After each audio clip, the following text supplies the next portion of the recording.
Hey, ladies and gents, and welcome to the Controlled Interest Gamecast, where we talk about video games and everything happening in the industry. As always, I'm joined by Jordan. Happy Christmas, mate. And Dom. We're going to get into it in a little bit, but Hellblade, Senua's Sacrifice.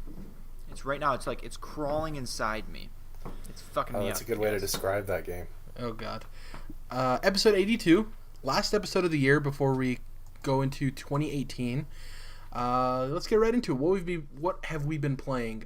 So for me, I only really played one game this past week, and it was PUBG. Played a whole lot of PUBG. PlayerUnknown Battlegrounds on Xbox. Not too much else to say that I didn't really say last week, Dom, when I initially played it. Obviously the game's broken, has a ton of issues, has a lot of frame rate issues, disconnection issues, which the disconnect is probably my biggest gripe with it. I can deal with the frame rate stuff because it's an early access game. The disconnect stuff is very disheartening considering most of the time I play with a squad of 3 other friends. So if one of us get kicked, we have to wait to load back in the game, so it kind of stalls the gameplay in terms of strategy of where we're moving and all that stuff, right? Kind of puts a hamper in it. That being said, it's the most fun I've had all year. It continues to be the most fun I had all year. The game is just a blast. I can't wait to see what this game's like when it's more polished and it's actually working properly. One of the big, I wouldn't even say controversy, just one of the internet firestorms the past couple of weeks was that IGN gave PUBG on Xbox a 5 out of 10. I think that's a perfectly acceptable score for the state it's in currently on Xbox. That being said, it's yeah, I guess that's a point too of it's a review in progress and stuff like that. But people were going to probably be wondering where that review was. I'm still loving the game. I don't regret my purchase. All of my friends who have purchased the game don't regret their purchase. We kind of all understood what we were getting into. And despite all of its flaws, like I said, we're having a blast. My friends are loving it. I'm having the most fun I've had all year. Is it the best game I've played all year? No. It won't probably be in my top 5 for Game of the Year when we get around to that. But yeah, I'm having a blast with it, having a ton of fun. And that's all I could ask for. Yeah. I also played a little bit more of the Sea of Thieves Alpha, which I can't technically talk about. But I also did play some of that too. So that's pretty much it for me. Tom, you were wanting to talk about Hellblade, huh? Go ahead. Let's do it. This game, oh man, this is okay. Easily, hands down, the scariest game I think probably ever. I'm gonna flat out say that. Not in the traditional sense, but in the sense that kind of how I said earlier, it just gets in your head and it just eats your soul, man. I'm not good enough with words and poetic enough to truly describe what this game does, but it's if you're gonna play this, absolutely wear headphones, surround sound headphones if you can. Yeah, that's what I was gonna ask. Yeah, that's that's half the game right there is the sound design, because holy crap. It's ridiculous. I don't want to say too much because it's a short game and I don't want to totally spoil it, but it reminded me a bit of watching The Witch, that movie from a while back. Yeah, unsettling. It's this unsettling kind of horror. It's not jump scares, though there are a few. But yeah, it's that more unsettling kind of horror, and it just creeps inside you, man. And I finished it earlier today, and I can't stop thinking about it. It's screwing me up. So. As far as the other elements of the game, the combat is pretty simplistic, but still really, really satisfying, if that makes sense. It's still pretty fun. But then the story stuff, some of it gets kind of in the weeds into the, I guess it's Vikings or whatever they are. I don't know. And I kind of lost interest in a little bit of that by the end. But overall, the story, the main story about Senua is pretty good. So, man, yeah, this game. It's fantastic. I still need time to totally wrap my head around it because it's just, I don't know. It's deep. This would be walking out of the theater trying to get me to describe how I felt about The Last Jedi. I need some time to process but yeah, definitely I really like this game. It's a whole different thing. It's unlike anything I played. I'm glad that you've been able to describe how much and why you like it without the words mental health. Because that's pretty much anyone the only thing anybody talks about when describing this game is, oh, it deals so well with mental health, and yes, it does, and that's great. And I'm glad that games are moving in that direction, especially this one pushing really far in that direction. But there's so many other things about it that are really fucking dope that I think kind of get pushed to the wayside because of that. Yeah, no, and it is worth mentioning. I mean, I said it without saying it. You know, when I was stuttering and mumbling how much it's screwing with my head. That's basically, you know, trying to put you in. Well, I mean, you know, Resident Evil 7 screws with your head without being about mental health. You know. Yeah, and that's the other game I played and finished since we last talked was Resident Evil 7. Nice. So yeah, so I really like that one too. Jared, I know you're going to ask, and I didn't have any problem at all with the last third of the game. I didn't really notice where people would have a problem, so I don't know what the issue was, but I thought it was pretty good.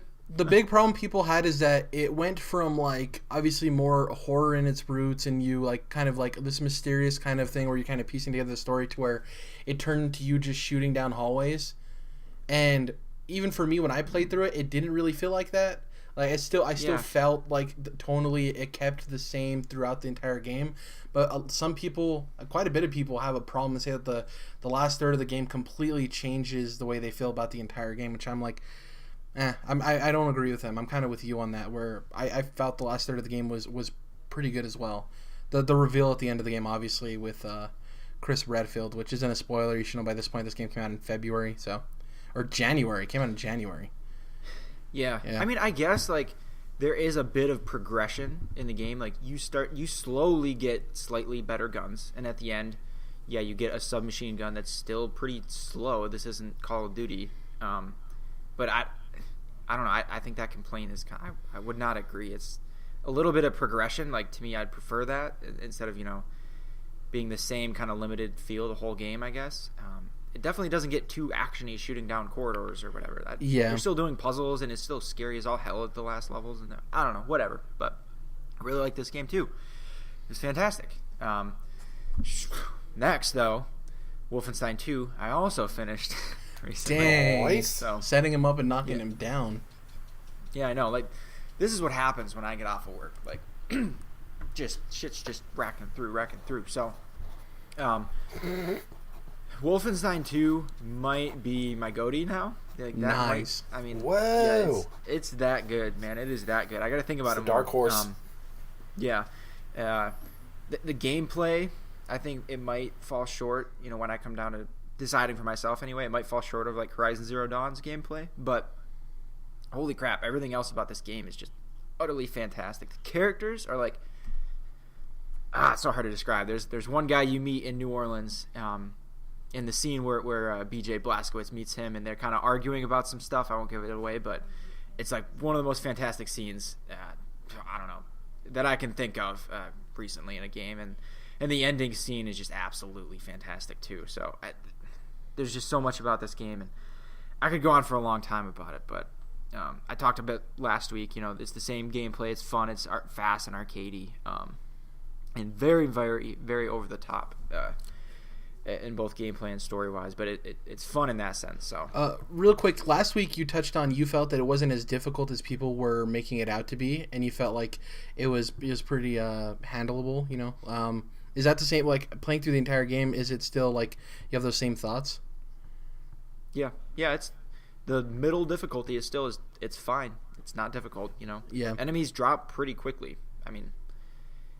And I didn't even use the lean mechanic at all. I wasn't hardly ever being careful. You know, I was just kind of like running where I want, doing as I please. It wasn't a challenge. It was a bit of a challenge, but, you know, I could have went probably 1 or 2, 3 levels higher if I wanted to really, you know, grip down or whatever. But yeah, it's definitely not overly difficult. Now that trophy of beating the game on the hardest difficulty without any checkpoints, that can go fuck itself. I'm not even going to go there. I was so curious because I noticed there was like 0.01% of people had that trophy, so I had to go look up who these people were. And yeah, sure enough, there's a couple hundred people who somehow did it. I don't know how. To me, it's impossible. You can't do that. You just can't. Not without, you know, bashing your own skull in out of frustration. So I don't know how someone would do that. Yeah, it's ridiculous. Yeah. I just imagine like playing, and this is like a 14-hour campaign. Is about how long it took me. Imagine playing through, to the very last level on the hardest difficulty, and then dying, and then you got to start all over to get this trophy. Welcome to the world of speedrunners. Yeah. Yeah, I don't get it, man. I don't get that. And some people are just built that way, which is how it is. Yeah, I guess so. We're not any of them. Good I for don't them. think. Yeah. Yeah. That does remind me though. So jumping back to Hellblade, the whole mechanic of the permadeath thing. I don't remember if it was determined if that was just a fake out or not, but yeah, it was not. It was a non-issue for me. I died a handful of times. I don't know. It didn't happen. So, yeah, I think that was a bit overblown. So that is everything. The permadeath on Hellblade. Yeah, it was a total fake out. Remember, it was a total fake out because shit. they wanted people to play that way.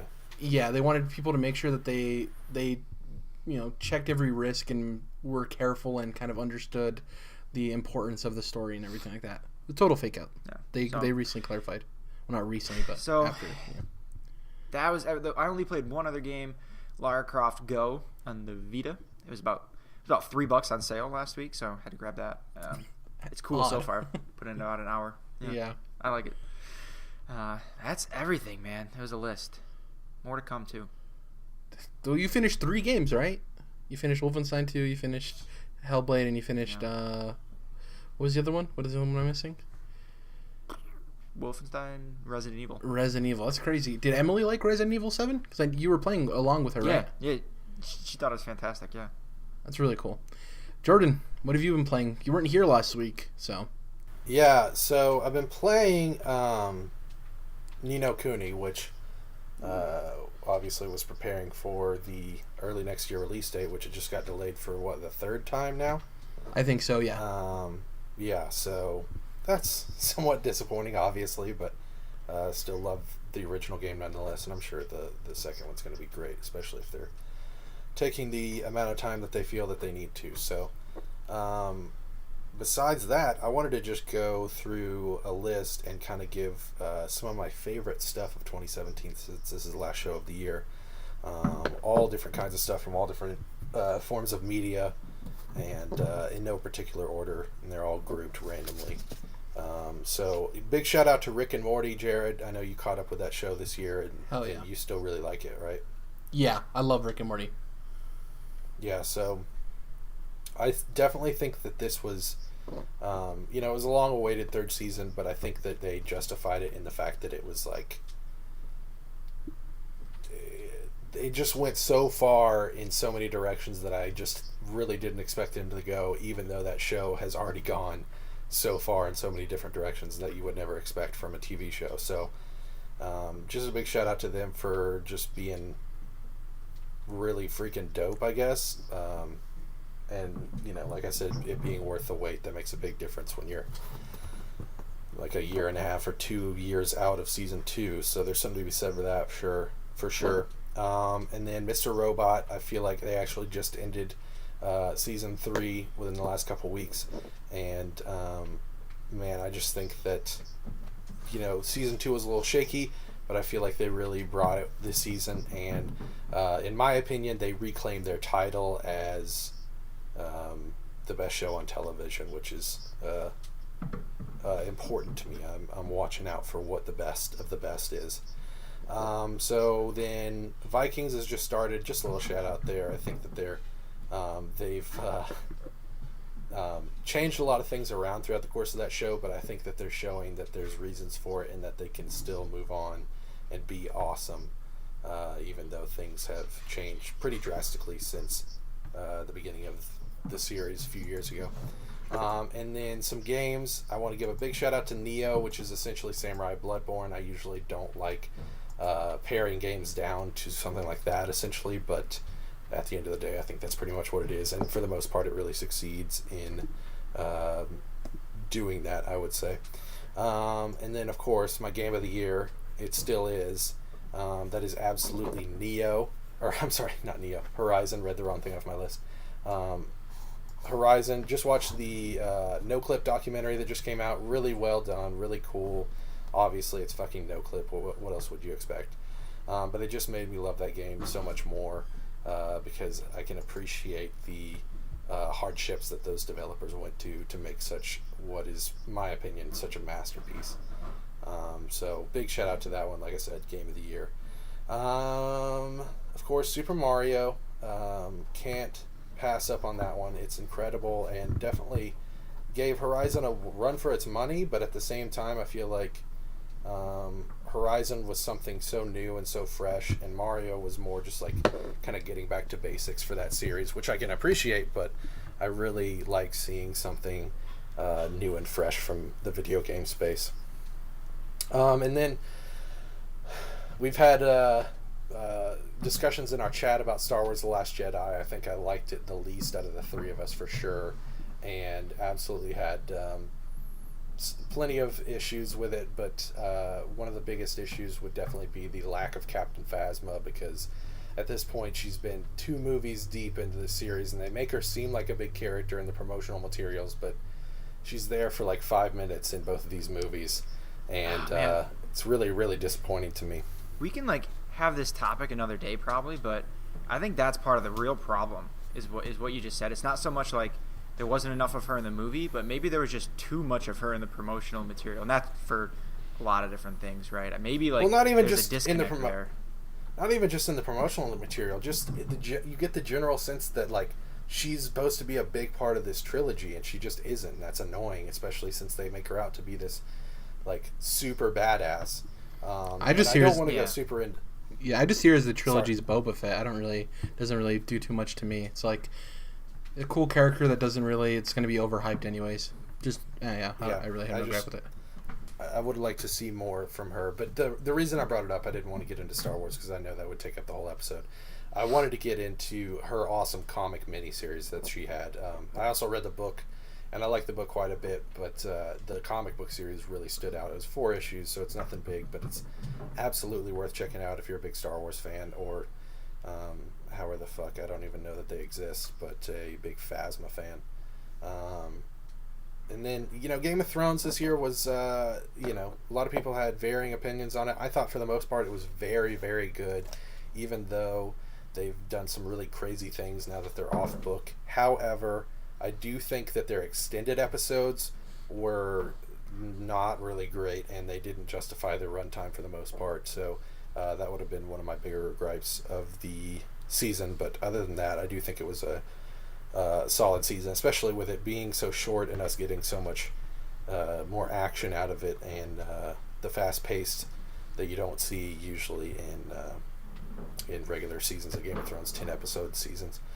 And then a big shout out to an underdog here on TV. This is Man Seeking Woman. I don't know if you guys have ever heard of this show, but it's Jay Baruchel's show on FX, and I'm wondering if it's going to get a 4th season. Season 3 was this year, and it's just very weird and off the wall, but it's really funny and it's really creative, and the off the wall stuff works 99% of the time. So I hear basically 0 people ever talking about this, but it's actually one of the best shows, if not definitely best comedies on TV. So I got to give a shout out to the underdog there. Stranger Things season 2, people had complaints. Really, I just think the episode 7 was weird. I think we talked about that on the show, how it just felt off, and I thought the supporting cast in that episode was really bad. Other than that, I really liked it. Guardians of the Galaxy Volume 2 was really great. Preacher Season 2 was strong, and I think that they did some really interesting things with that. Shadow of War gave me more of what I liked in Shadow of Mordor, but then I thought it expanded on it really well. Can't get into the microtransactions because I haven't got that far in the game, even though I don't like the way that they implemented them from what I've heard. But nonetheless, the gameplay itself is fun. Ancient Magus Bride is probably my favorite new anime of the year. Really interesting, and it's fantastical, magical type of deal, and really interesting because you see that a lot in anime, but rarely is it handled so well and so intriguing in the ways that it brings about the magic and the fantastical parts of it. So I was glad to see that. Blade Runner 2049, huge shout out. I think that's probably going to end up my favorite movie of the year. I think it's an absolute masterpiece.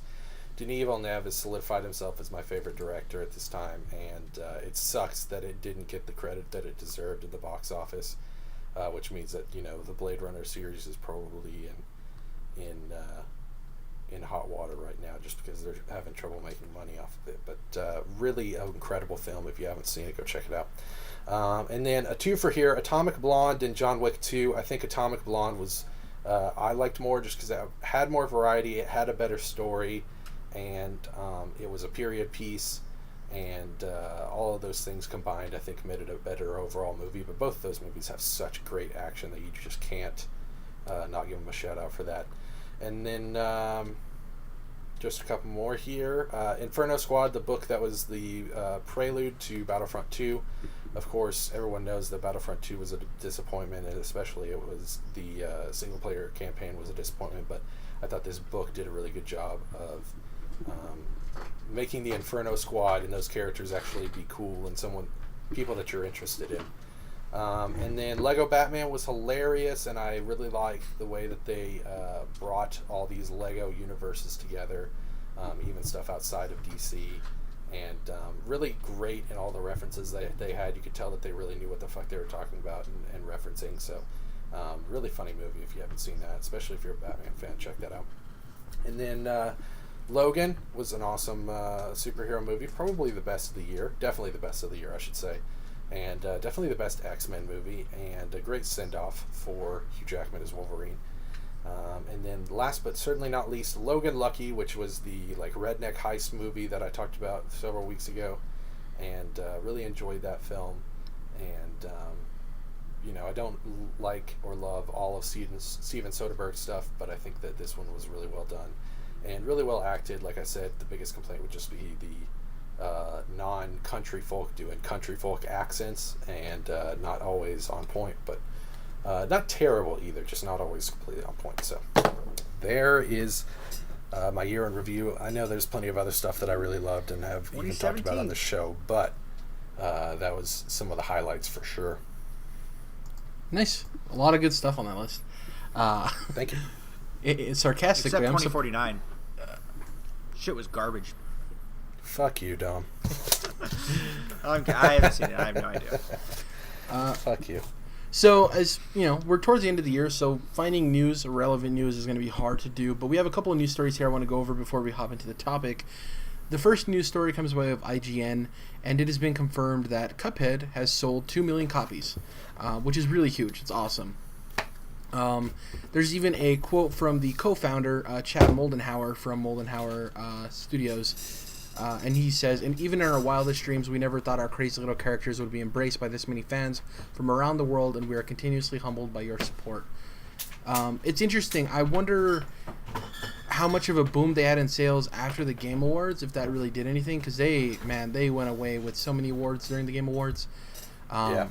I mean, the art style, I think, has a lot to play with it, on top of the fact that it reviewed very well, so it had a lot going for it. I'm not really surprised it sold 2 million copies so far. Fantastic game. Real Definitely quick, my running for Game of the Year. I don't pay attention much to awards. I think it's kind of whatever for me personally. Yeah. But I know that it means a lot to the people that are receiving the rewards, and I do think it really sucked that Horizon didn't get a single nod. Yeah. I think that is really weird. It's completely crazy. Yeah. It's just the way it works out.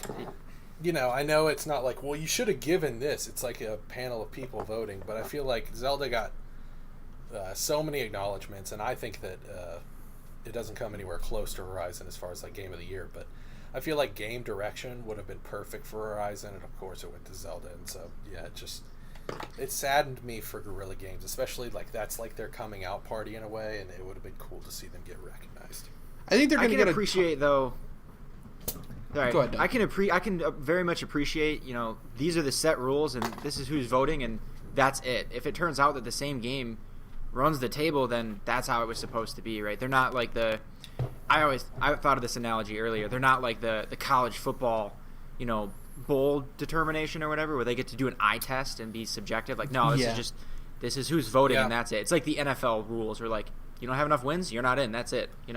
Yeah, kind of I've thing. mentioned it before on the show, but I definitely think the games industry has rose-tinted glasses for Nintendo with nostalgia, and specifically Zelda, and I think that's what happened here. That game is, Yeah, in my could be. opinion, way overrated, and I don't think that would have, even though it was a panel of voters, I don't think that Horizon would have gotten snubbed so hard if people weren't just like so far up Zelda's ass.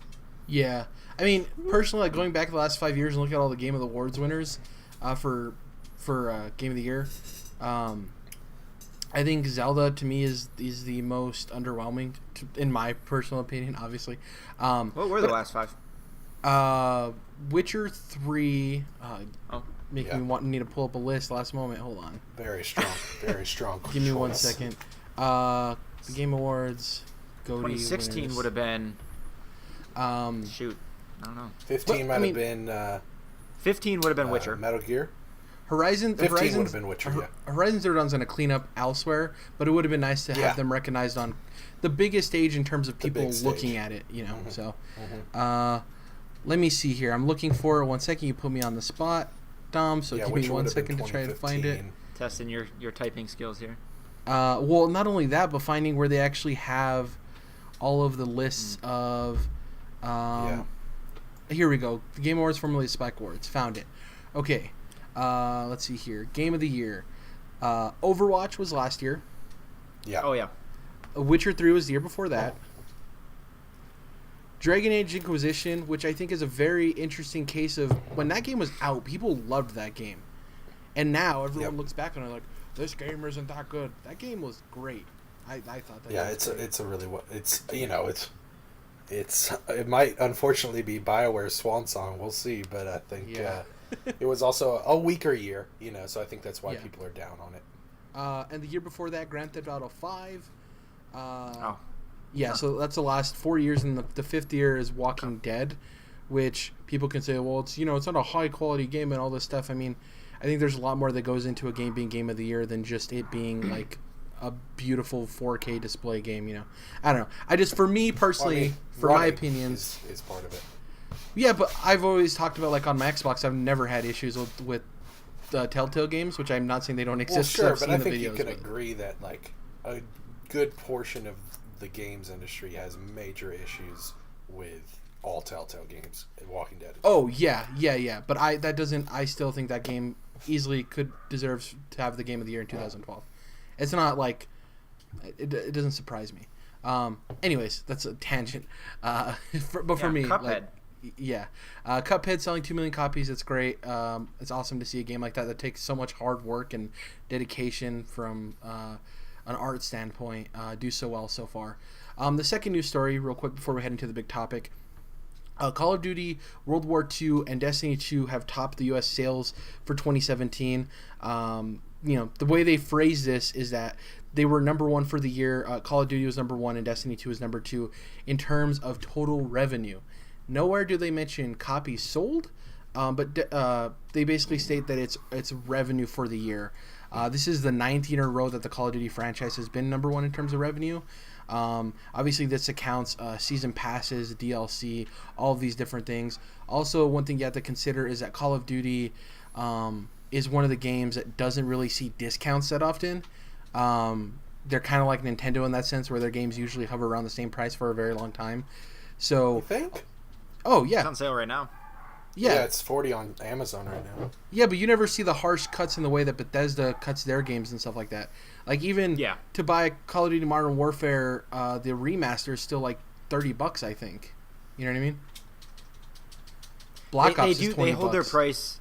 They hold their price really well for like up to 2 years. Then they start to drop after that. You also have to think about the number of people who buy Call of Duty every year that are the people who buy the season pass because they just want all the DLC for the zombies and stuff. Like, I think they probably have a higher ratio of people who buy the season pass right away than other games, just because people are so used to that by now. It's kind of in their nature. One point to make about their revenue is they did some sneaky shit. They delayed their microtransactions. Yeah. Which was, you can tell, was only so that people didn't mention it in the review, which, I mean, looking at Battlefront, you kind of can't blame them, but it's still backdoor shit. It's still devious. It's so crazy to me, because I don't know if we ever talked about it, but I was sure that Battlefront 2 would outsell would be the top selling game this year based on Battlefront 1 sold like 15 million copies or something in a year. Yeah. So I'm thinking, and then going up against a World War II Call of Duty, it might not. I thought that might underperform a little. And it's got to take some of a slice of Call of Duty's pie. But also, it should have been. I feel like Battlefront should have been the top selling game this year had they not completely miffed it, and now it's way, way under their expectations, I believe. You also have to remember, like I stated, this isn't copy sold. So if they did have the most copies sold, they would have probably phrased it that way. But they said revenue, which means they aren't the top selling game in terms of units sold. You know what I mean? So the reason they use that phrasing is because it's the way to get the headline. And you can get even more granular because copies sold is kind of meaningless. What if you sold them for $5 a piece and we're eating money on each one, right? Yeah. But then the same thing, revenue might also be meaningless because what if you have the highest revenue but you also have the highest cost to build the game or whatever, So. Exactly, yeah. The other interesting thing here on this story that I wanted to add is they state that Crash Bandicoot Insane Trilogy is the top-selling remaster in PlayStation 4 history, which is really cool. Wow. There's no actual numbers, but they basically say since its launch in June earlier this year, the game continues to remain among the top 10 selling PS4 titles, and Activision reported that it is the number one selling PlayStation 4 remaster of all time, which is pretty cool. Where that Spyro at? Exactly. That's pretty much it for the game sales. I want to see when the NPD numbers drop, where everything shakes out when we get the full report of everything. Obviously, Activision want to be the first ones out the door with their news of like, hey, we did it. But I want to see where everybody else falls within the year, all of the other big titles that came out this year. But that being said, we've had a topic that we've wanted to do for close to a month now, but everyone's usually in or out, and we haven't had everybody on the podcast. Jordan, please go ahead with your topic you wanted to do for a very long while. Yeah, so of course in my top stuff of this year, I definitely mentioned some Switch. Of course, Mario Odyssey is one of the best games of the year, and I've been wanting to go in a in-depth discussion about the Switch for a while now. We just haven't had everybody together, so now that we've corralled the whole group, I figured we'd have a Switch review or a Switch discussion, whatever you want to call it. But I do want to get into some of like the real nitty gritty that may not make it into a regular review. So, if you guys don't have anything that you're just trying to jump on, then I guess I'll start. Yeah, I think Jared and I talked briefly over what we thought of the Switch last week. So, this is your show, man. It's now my show. I don't know if you know what you're doing there, Don. You might not want to be calling that shot. Anyways, so the Switch, obviously, it has had a meteoric year. It has had, it has become a fad. 10 mil. Yeah, I mean it's a big fucking deal is the best way to put it, and I also think that it's a big deal in a way different way than the Wii was. Like the people that are buying Switches are gamers. And they're people that are going to continue to buy games, and they're not going to take a bunch of shovelware later on down the line. And I think it's a much healthier, fad, I should say, than the Wii was. So I'm excited on that front.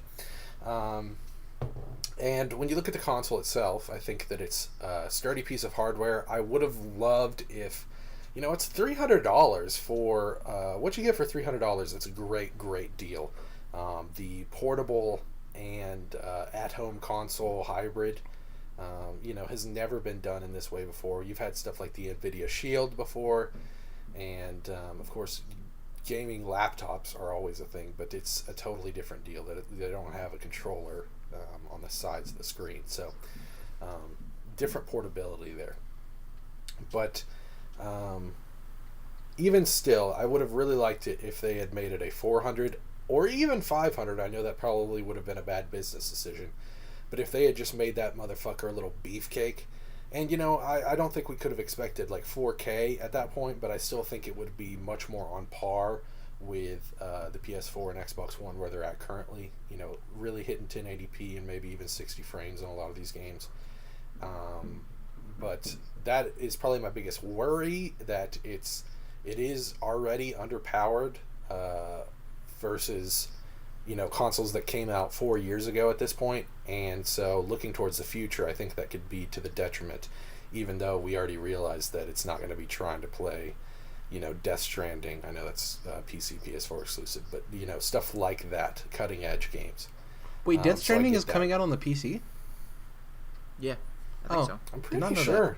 Yeah, I did not know that. Sorry, go ahead. That was just a weird thing to me, a realization. I was like, Death Stranding's coming out on the PC? We'll check, but I'm pretty sure. Yeah, you can do some fact checking. I'll do some searching real quick, yeah. Yeah, but I think so. Anyways, I do worry about the Switch's future with it being underpowered like that. Nonetheless, I still think it can run the games that it does have pretty darn well. Mario Odyssey, and I know Zelda Breath of the Wild had some hiccups at launch, but I think they've made that a much smoother experience in the long run. Quick correction, only PlayStation 4. Exclusively on the PlayStation. Yep. My bad. Oh. No problem. Yeah, that makes sense because Sony's bankrolling it, but I will say that could be one that ends up on the PC because it's not made by their first party studios, so we'll see about that. But yeah, you're clearly correct in that situation. Anyways, so yeah, I just worry a little bit about the Switch's future, but I do think that for what they're trying to do right now, it's great. And then yeah, you look at moving from the console to the games. I think the games have been fantastic. I mean, Nintendo has had a fantastic year with games. You look at Zelda, and yeah, Jared and I think it's overrated, but I think we can both agree that it is a quality game nonetheless. Mario Odyssey is obviously stellar, and then you have definitely, I talked a lot about the slump in the summer where you were kind of unfortunately having to wait for more games to come out in the fall, specifically Mario, but I do think that you had rabbits. Well, that was at the end of the summer, and then at the beginning of the summer you had Mario Kart 8. Splatoon for those people. Yeah, you had Splatoon and ARMS, but I know that there was a lot of people that it still felt like a slump. They're like me, where they're like, yeah, Splatoon and ARMS can go fuck themselves. Yeah. But I do think that besides that, you're right though, Dom. Like they did have consistent releases throughout the year, and I should acknowledge that, even though not all of them were for me. It would have been nice to have a larger breadth of games, I guess, during the summer, but 2 first-party titles in the summer is not nothing, so that should be acknowledged. Either way, I think you got, the games I mentioned before, and then, yeah, you have the Mario Kart 8 Deluxe, which is a 1080, 60, all content added in, amazing, revamp for that title. And then, yeah, you have Mario Rabbids, which is like a total underdog, dark horse, even like game of the year contender at the end of it. It's a great game. And then yeah, they pepper other stuff in. You got your Splatoons, your ARMS, stuff like that, and then you of course have the third party stuff. Really all coming in strong with all the indies. Tons of indies, but I got to give them a shout out for going out in there and getting some of this third party stuff that almost doesn't have any business being on the console. Skyrim? Yeah, so you got Doom and Skyrim. Bethesda supporting the shit out of this thing. You got Wolfenstein on the way. And Doom doesn't run perfectly. It has its hiccups, but it runs a lot better than I expected it to. It doesn't look super great, but that's the consolation that I'm willing to take, is if it pare down the graphics and just make sure that it runs properly. So I'm really glad to see that they're getting some third-party support there. And then, yeah, they finished out the year with Xenoblade Chronicles 2, which is a very strong title as well. So they've had an incredible year as far as games go, for sure. But, yeah, I think that's a good start, so give me some thoughts, boys. You want to go first, Tom, or you want me to go first? Do you think they can keep up the games next year? So, yeah, that's, we're pushing into prediction territory here. And I won't give, we'll do more specific predictions, but a general prediction from me, it looks like they're going to have just as strong a 2018, possibly even stronger. Because you've got games like Metroid. You've got, I think there's going to be Animal Crossing next year. It looks like we're going to get Pokemon next year. You're going to have a Fire Emblem, like a fully fledged, not like a Dynasty Warriors Fire Emblem. But I'd argue we get maybe one of those next year. I don't know. We'll see. No, you're crazy, dude. Definitely Fire Emblem. Definitely Metroid. Maybe Animal Crossing. And they said that Pokemon's coming out next year. I say Metroid and Pokemon are the ones that could possibly slip. In my opinion, I think Animal Crossing and Fire Emblem are the definitives. And some port. We haven't even talked about the ports either. Like, what if we get a Mario Maker port? I doubt we're getting a Smash port.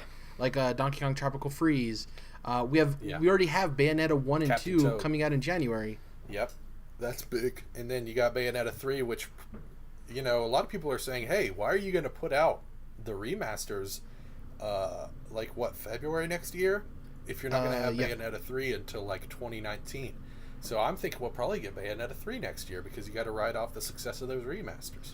Well, even with the Metroid thing, that's a possibility because we've seen that their kind of Nintendo strategy is to take their signature title for that year and blow out E3 with it.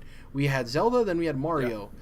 So I mean, they can do the blowout with Pokemon or Metroid. They can't do that with Animal Crossing or Fire Emblem and it be successful. I don't think, in my opinion. Yeah. So Metroid or is they a just wouldn't do that.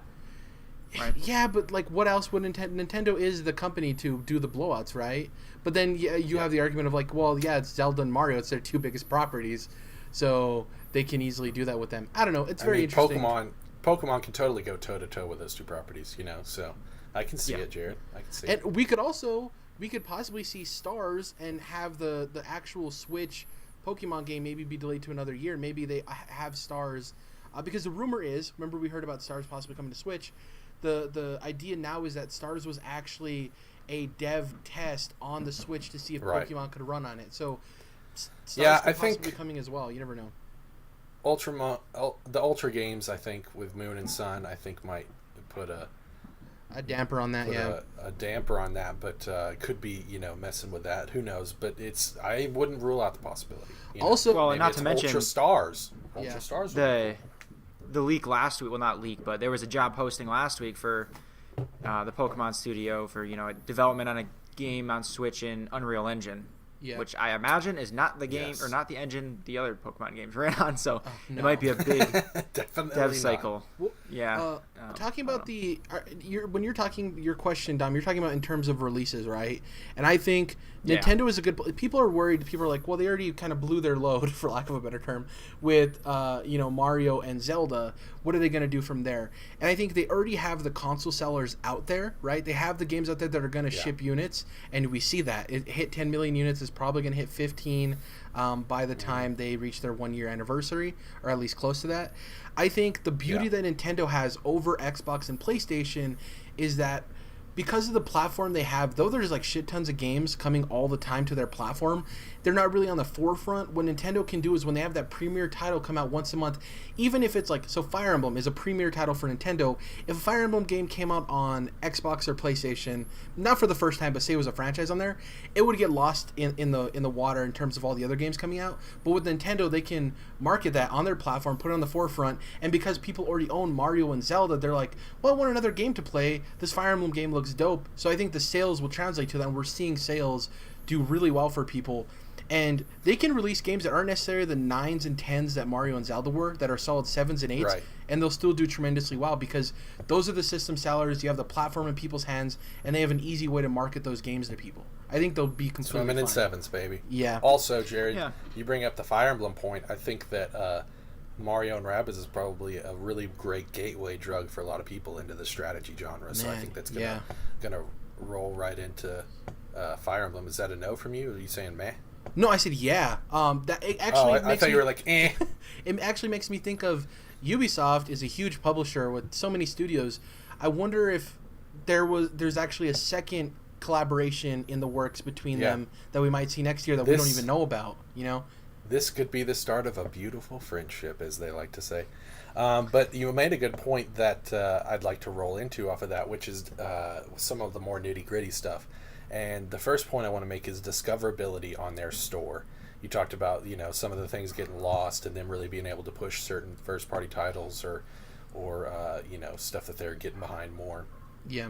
And my God, the Nintendo eShop on the Switch is just a clusterfuck. The discoverability is terrible. And, a lot of people voiced, worry about seeing how many games were coming to the Switch on that shop. A lot of indies, like you mentioned earlier, and a lot of these indie devs, as we heard earlier, were trying to jump on ship as quick as possible because they knew that there was times that were slumps that the Switch didn't necessarily have enough games to carry the console, and so people were looking for those smaller indie titles to kind of bridge those gaps. And, with that being the case, the lack of discoverability on the store is just bad because you have, I don't know, maybe 20 titles, I think it is, when you first jump in on recently released, and then you can go to a bestsellers tab with a 20 titles as well. And then you have now a sales tab. They didn't have that at first, which is like another thing, because we were talking about how Nintendo games stay so expensive. It's nice to have that now, but it should have been there at launch. Same thing with you couldn't store your credit card at first. Now you can finally do that. They also added PayPal compatibility. There's something to be said like, hey, great job guys for adding these sorts of things. But there's definitely issues there that it wasn't there at launch, and that they're kind of scrambling to get all these things together. And then you also have the lack of media apps. Hulu was the first to get on the store, and that was months after release. And I know there's been rumors that it was because the app creators themselves weren't really hustling to get on the platform. But Hulu's been on there for months now, and we haven't seen Netflix or Amazon or anybody, Crunchyroll, YouTube. And so YouTube, yeah, I'm sorry, that's a big one. No YouTube support, and that is another thing, is the Switch is very bare bones even now. The UI is really bare bones. They've added stuff like the video 30-second videos, but even still, like, that's ridiculous that you can only take a 30-second video for video capture. There's you can't transfer purchases. It's like you have to go through this whole fucking Nintendo ass process just to get your purchases transferred, and you still can't cloud save your games. So you're like, yeah, you can transfer your purchase, but your Zelda save file that you put 50 hours into is just locked on that console. That could be broken or lost, stolen, whatever.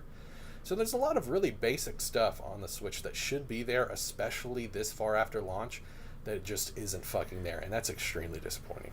So my biggest gripe... Sorry, go ahead, Tom. You can go first. Yeah, no, I mean, you hit pretty much everything there. The discoverability on the store, I think, is getting better with that sales tab, but they definitely need to at least add, genres to filter by. If you don't know the title of the game, you're screwed. That you want, you have to know the exact title. Like, I Am Setsuna came out at launch, and I got my Switch 2 weeks after launch, and I had to go into the search bar just to find it. I couldn't just, scroll through like you could on the Xbox or PlayStation store and just kind of weave your way to it just by kind of meandering through the store. And that's a big deal, especially for a game like that came out at launch. Well, my biggest gripe with the eShop is that the wish list isn't available from when you first enter the eShop. You have to go up to your profile and then click down and click wish list, which kind of sucks, because the way I go through the eShop is every couple of days I go in there. Obviously, it's bad at searching for stuff, so I just go through all of the new releases, go down until I see the last point I saw, and also with the coming soon, and I just mark things I want on my wish list because it's easier for me to filter through my wish list than it is the entire eShop. The problem with that is I have to go through a couple of extra steps just to get to my wish list. It should be there along with games on sale and everything. Let me see my wish list as soon as possible, because that allows me the quickest time from purchase. You know what I mean? Like, let me see my wish list ASAP. Clunky.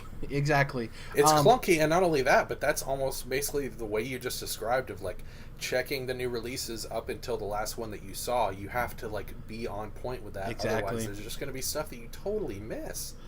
And I think YouTube is such an important app, and maybe not necessarily for us three, but I know I have a niece and a nephew. I have younger family members, and they use YouTube a lot, right? And an easy way for, especially on phones or on the Switch, if they see a game they want but they're not sure about it, screens don't show the whole story when it comes to games. It's good to have YouTube on your platform because people can hop out of there, get into YouTube, search some trailers or some videos of people playing it. They're like, I actually like the way this game looks. Go back to the eShop and buy the game. I think YouTube is a really good app to have on the platform. Not just that, but then we got Hulu, but I'm not as familiar with Hulu, but Netflix is a big miss too. Yeah.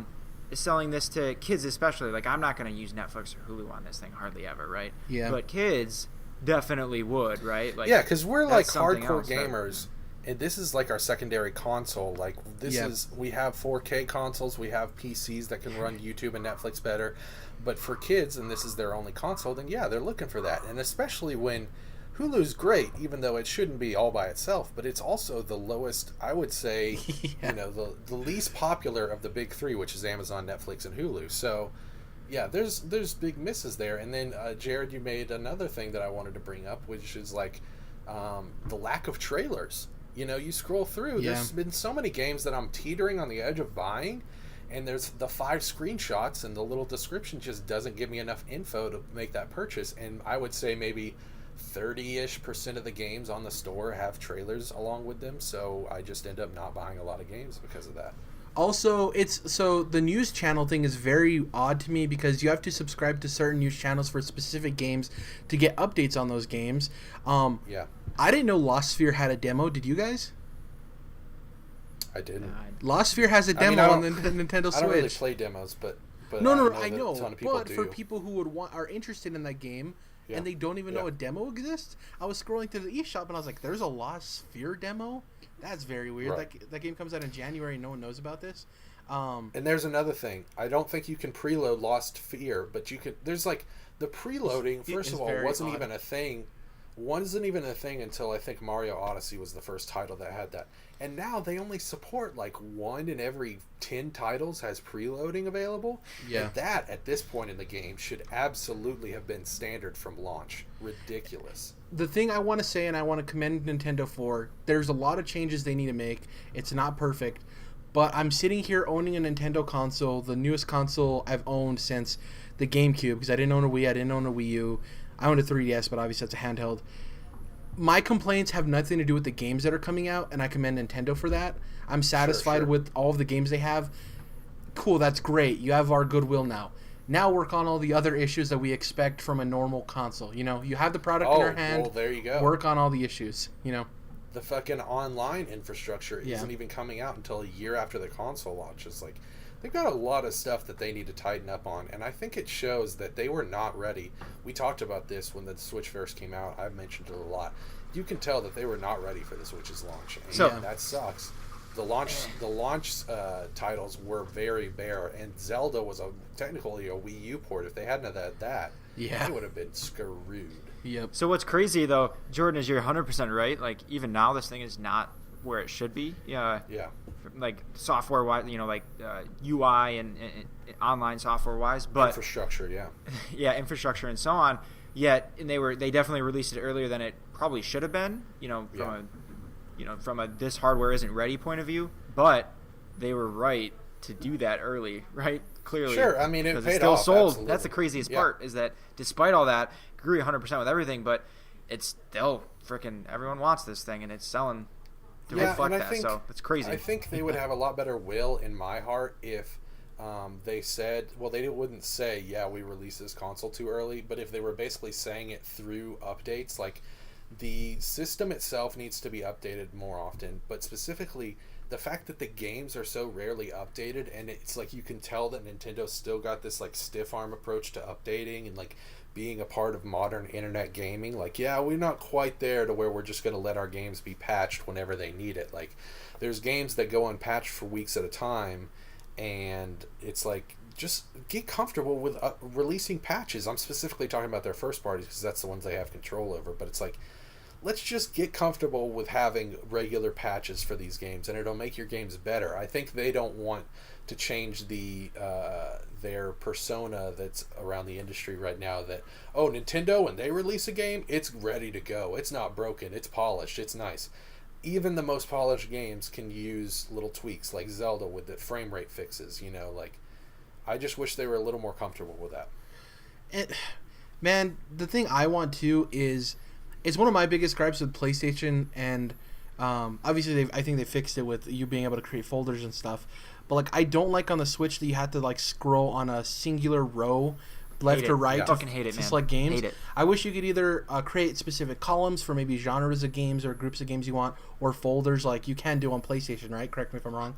But not only that, right? Yeah, you can create folders on PlayStation, but not only that, on the Switch, do they have to be in a singular line? But you can't choose the order. You can't move exactly. You can't drag. You and can't drop say them. alphabetical. it's just Right. most recently Or even played. like Also, it tells you the amount of time that you've played the game, but only a week after you started playing the game. Like, it won't give you the time until 7 days later. There's so many Nintendo ass things. I also know we're wish getting real negative here, but it's just like, Jesus, guys, come on. I wish you could also change it to be like a bunch of squares, kind of like the Xboxes when you pin stuff, or on the 3DS, like just a bunch of squares. Like, I don't necessarily, I'm not, like, me personally, I'm not into the PlayStation ecosystem as much as you guys are, so I'm not accustomed to having to move left and right. Also, although you guys find it as cumbersome as I do, but like being able to just have tiles there or something like options would be cool. Just give me some options. Yeah, very bare UI, and I would think that it launched basically the same way, and I was like, well, it seems like it's so fucking bare that they're gonna have to update it within a couple months, and we're sitting here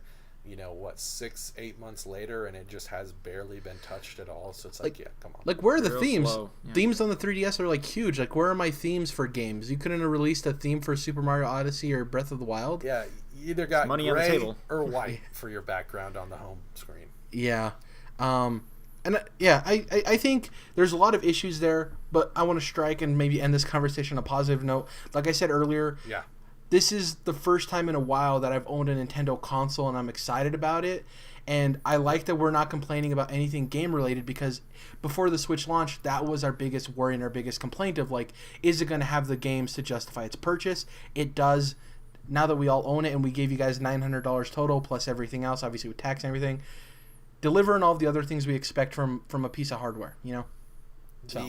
I will also say a positive thing here at the end. I think it has definitely had hardware issues. A lot of people have had warping. A lot of people have had various Left Joy-Con breakages. Yep, left Joy-Con's been a big issue. It's definitely a little too brittle for the amount of like portable it's supposed to be, and especially with Nintendo being so about the family and the kids and everything.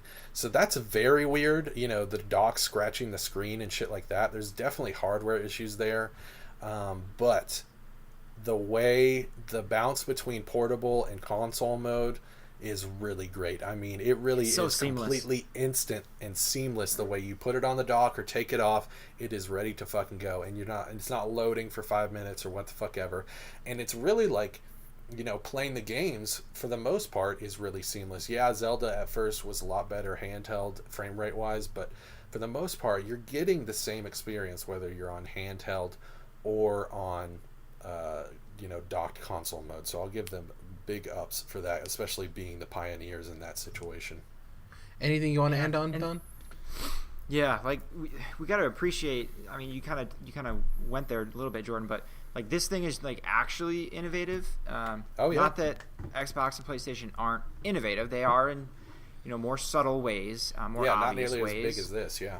But this is an actual fundamental innovation to the way games are played and the way the thing functions. So we have to appreciate that. At least, even if it didn't work out, like the Wii U, even though that didn't work out, I have to appreciate they're trying, right? Because you're gonna fail. Some things are gonna fail. Some ideas. It was a risk, but yeah, it's exactly. And it's also weird that this console is so innovative, but is that's based off of the fumbling of the attempted innovations for the Wii U. This console wouldn't exist in the way it does without Wii U, which was good point. in a lot of ways a failure, but at the same time they've built off of that in a really positive way, and I'm happy to see they're going in the right direction, if nothing else. So I love the damn thing. Yeah. Yeah, We're me so too. tough I on it love the because we Switch. want it to succeed and we want to continue playing it for years down the line. Exactly. Constructive criticism, absolutely. Are we doing a quick predict here, Jared? Yeah, let's do some predictions. I'll start off. I have a spicy one. Spicy. By this time next year, Andrew Wilson will not be the CEO of EA. Oh, I thought we were doing Switch predictions. No, it's anything. Just anything. 2018. Anything. Video game predictions. Oh, my yeah. goodness. I have a think prediction for that's- Switch, but yeah, my prediction is that by this time next year, Andrew Wilson will not be the CEO of EA. Yeah, I think I don't even know that that's all that spicy, Jared. I think it's, pretty mild. Yeah, exactly. They have a couple of interesting releases throughout the year that are going to play big on that. There's a whole conversation of loot boxes as far as government regulations and taxing, and EA has become a company since Andrew Wilson took over that a primary amount of their revenue comes from microtransactions, like a vast majority. An exorbitant amount. Yeah. Yeah. So if they get taxed, obviously their revenue is going to drop. On top of the fact that, let me ask you guys this: how many new IP has EA had since 2012? Unravel? New IP. Yeah. So like, did the EA originals count? No. First party new IP. Okay. Anthem doesn't count because it's not Way out yet. Out. Way Out doesn't count. You're right. I see. Yeah. Titanfall is the only new IP EA Only has one. had since 2012. Yeah, So- because Well, Anthem's not When you out. have the Star Wars license though, you don't need new IP. Yeah, but they haven't But if you done shit handle- with it, if you dog. handle it the way Yeah. It's they not do. like they're Fuck just that up. putting them out right and left. Anyways, there's a Yeah. lot of talk about him being in hot water. The whole move to microtransactions and stuff is primarily mandated by Wilson. There's a whole backstory about it. He was the guy who came up with Ultimate Team as a producer on FIFA, which led to all of the other loot boxes. People think that Overwatch was the catalyst. It wasn't. FIFA Ultimate Team was the catalyst. He was behind that. They're hanging their hat on it way too much. for Exactly. sure. Anyways, I don't want to get too far into the weeds on that. My prediction is that Andrew Wilson doesn't make it out of next year as the CEO of EA. Yeah, but let's go round robin. So one of you guys can go next, and then I'll go after you guys. I made the mini prediction earlier about Nintendo succeeding just as much, if not more. I think you can specifically put that on their games lineup. I do think that you're going to get. I'm assuming you're going to get Bayonetta because of when the re-releases are coming out. But then I definitely think you're going to get Metroid, you're going to get Fire Emblem, and you're going to get Pokemon. And if All not those one of games. those, then definitely Animal Crossing. So what's your prediction? Is but- it Nintendo has a bigger 2018 than 2017, or Nintendo has Well- just as big? I would say, as far as their games lineup, bigger 2018. Even though I basically already said that earlier in the show, so I just wanted to Okay. make that clear. I guess is the best way to put it. For 2018, I'm gonna make a PlayStation prediction about their games lineup. I think that they're gonna be delaying games. Not because they need, and this is going to be hard to confirm, but I think we'll be able to figure it out pretty much.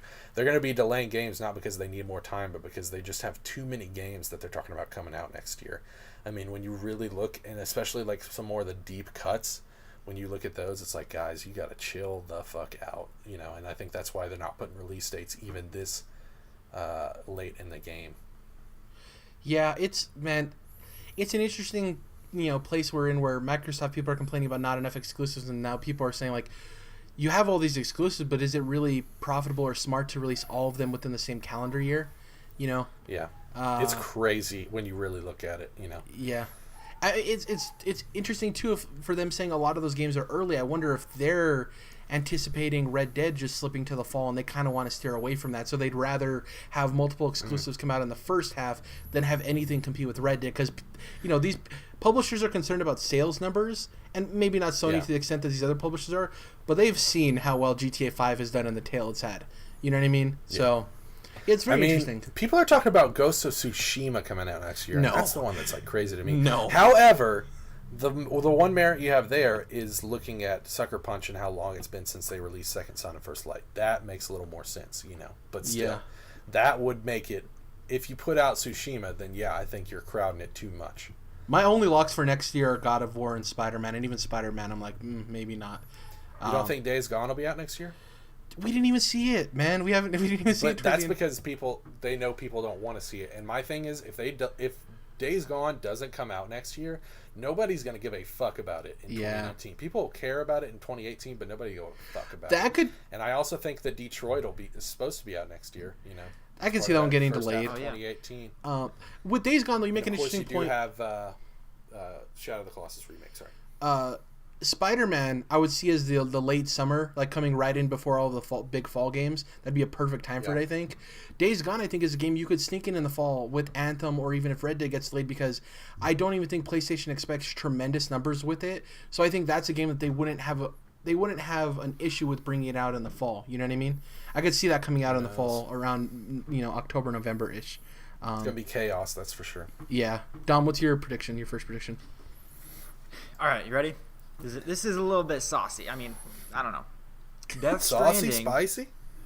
Death Stranding gets a release year at E3. Holy shit! I was doing that thing with my finger. Just oh god! See that? Don't punch me in the arm. Yeah, Death Stranding gets a release year at E3 next year. So at E3, big trailer. We'll see gameplay. very limited gameplay, but definitely, verifiable gameplay, and they'll say 2019. I like how you're getting your E3 prediction in early. You're like, I'm going with a specific E3 prediction. Yeah.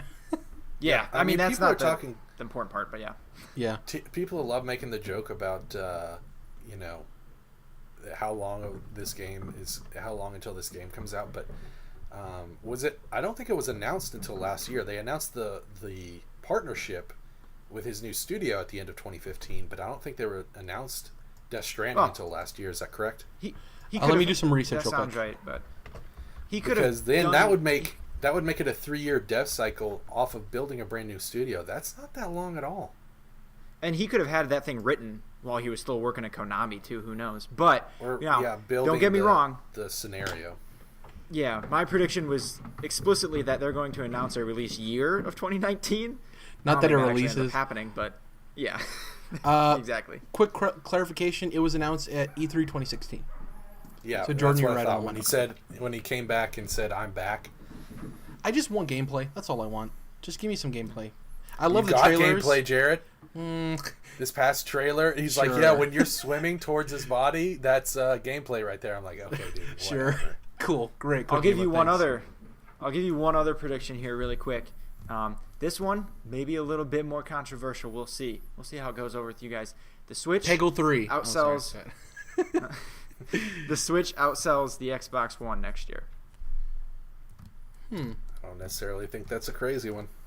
No, that's pretty safe. You think? Okay. I can see the Switch selling more than both of them. Like the Xbox One isn't really surprising, but like at this rate, I don't know. It's a whole conversation of like, is PlayStation saturated? Like, how much are they really selling? They're selling great, obviously, but like in comparison, they're still going to like strong. They just hit 70K, so 70 million. I'm sorry, but like in comparison, next year, how many are going to sell in relation to Switch, which is like a brand new product? People are going to be yearning for it. Going to be very interesting. It's also $200 though. That's the thing there. Yeah, true, very true. I think next year, even with all the big releases, is hopefully the ramp down year for. PlayStation, but maybe even Xbox One as well, because I'm really hoping we get new consoles in 2019, because I mean, if you just think 2 years from now where technology is going to be at, and if we're still like, barely making it 1080 30 frames per second, like, come on, 2019 we need to be 4K 60, bitch. It's all about what's selling though, right? Until we hit that saturation and these things stop selling, they're not going to make new ones. Don't play any more games, guys. I'll say my last two predictions real quick. One, I think we're going to get the announcement of a Marvel game we don't know that is currently in development. So this isn't an announcement outside of a the game Avengers project. This is a game that's already been in development that we don't know about. So it can't be any of the Square Enix games. It can't be Spider-Man, obviously. So something else. I think you're safer going with DC because of the WB Montreal deal. Yeah, that one's a little bit too easy because of all the rumors. I want to go with like, there's another Marvel game we don't know. I got you. You staying spicy. Yeah. My other prediction is that we're not getting Virtual Console next year either. Fuck. Wow. Shit. I hope you're wrong. Oh my god. Yeah. Fucking Christ. Yeah, I don't think we're getting that next year either. I hope Why not. am I not playing but GameCube games on my Switch? I could easily just see going through 2018, coming here at the last podcast of 2018, and being like, we still have no freaking Virtual Console. Jordan up in arms, I want some Sonic Adventure 2 Battle on that bitch. I want some Sonic Forces. Just kidding. Some Luigi's Mansion. Ooh. Yeah, baby. Yeah. Those are my two predictions. Jordan, do you have any more left before we head out? You know what? I'm going to turn it around on you, Jared. Not only will we get Virtual Console next year, we will specifically, and it will have GameCube, but the prediction itself is that we will specifically see a release of Pokemon Coliseum. That's what's up. Ooh. Wow. Oh, get hype, Gatorade. That's like a Easy LA's final bet right there. Exactly. Dream, boys. Dom, do you have anything left? No, I'm gonna leave it there. Let's leave it at Coliseum. Okay. Thank you guys for listening to the last episode of our podcast for 2017. We'll see you guys in 2018. We have some things planned. Either the first or second week is going to be the episode where we're discussing each of our individual top 5 games of the year and then presenting what won as far as our game of the year. And yeah, I can't wait for the new year. Get some more podcasting going in. A bunch of new games coming out. There's no quit anymore these days. January, February, still packed with some games I'm super interested in. Let's do it. For me, Dragon Ball Z Fighters off the bat is the game I'm most excited for earlier in the year. Game's just so beautiful. Not a fighting game fan either, but super excited. Right. Yeah, I think that's pretty much it. We're going to be, I guess we can talk about what we're going to be playing real quick through the holiday break, and then we'll close out because we didn't really get that opportunity to do so. I'm going to be playing PUBG. I need to finish Doki Doki Literature Club, which I never thought I would say. Yeah, I don't really know what else I need to clean up on because I don't have any games. You know what? I might just go and finish Assassin's Creed Origins, at least get the main campaign through. I've been dabbling, doing a bunch of side stuff, but I think I want to just get the last couple of targets, it seems like, killed. From in the story where I'm at currently, it seems like I only have a couple more targets left for the game. So, yeah, that's pretty much it for me. What about you guys? The Horizon Zero Dawn DLC. Yeah, I need to play that as well. Frozen Wilds. Yeah, I I'm had like into a it triple. a little bit, but Man, it's perfect like for a the triple holidays discount. too. All the snow. yeah, Oh, so good. Oh, that snow, boy. Yeah. So I'm getting right into that next, and then after that, a little remaster, a part of a package called Kingdom Hearts 1.5 plus Wow. 2.5. Jordan, I did it. Wow. It Oh, happened. Merry Christmas! Wow. And that's it. And Laura Croft. So you're, Mic so drop. then you're playing chronologically, right, Dom? Yeah, I'll have to talk to you about that. What I should do actually, but yeah. I think you should definitely play chronologically because if you're Kingdom Hearts is a series to do it with the crazy fucking story. If you're gonna jump in, you gotta jump in head first and do it chronologically, which would mean that you're playing my favorite entry in the series, Birth by Motherfucking Sleep. So I am going to be hopefully playing the Frozen Wilds DLC as well.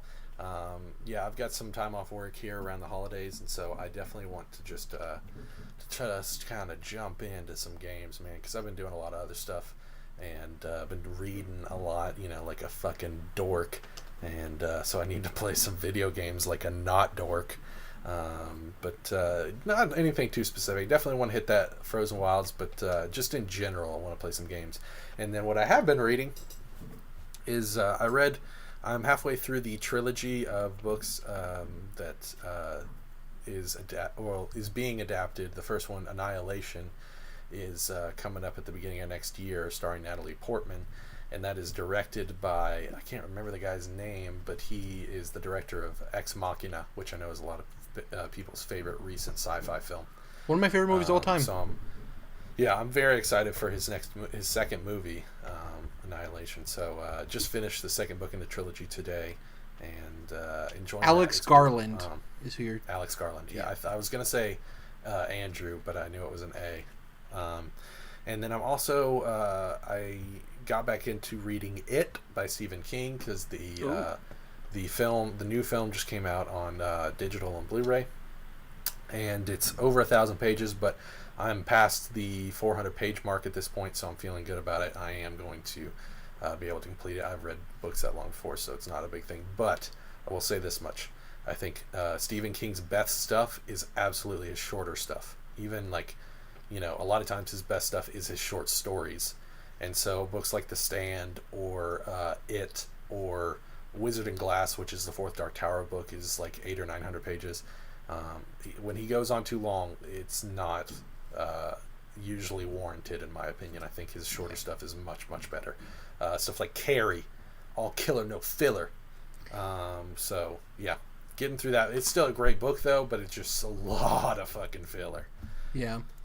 Shout out to Idris Elba stating that he has interest in the It sequel, which is pretty cool. Nice. I love Idris Elba, so yeah. Which character would he be? I wonder. It'd be really cool if Sorry.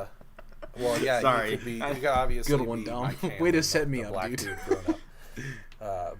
Black dude grown up, Mike Hanlon. But it would be cool if he was reprising his role, even though they're different studios, reprising his role as Roland from the Dark Tower, because those books do cross over, even though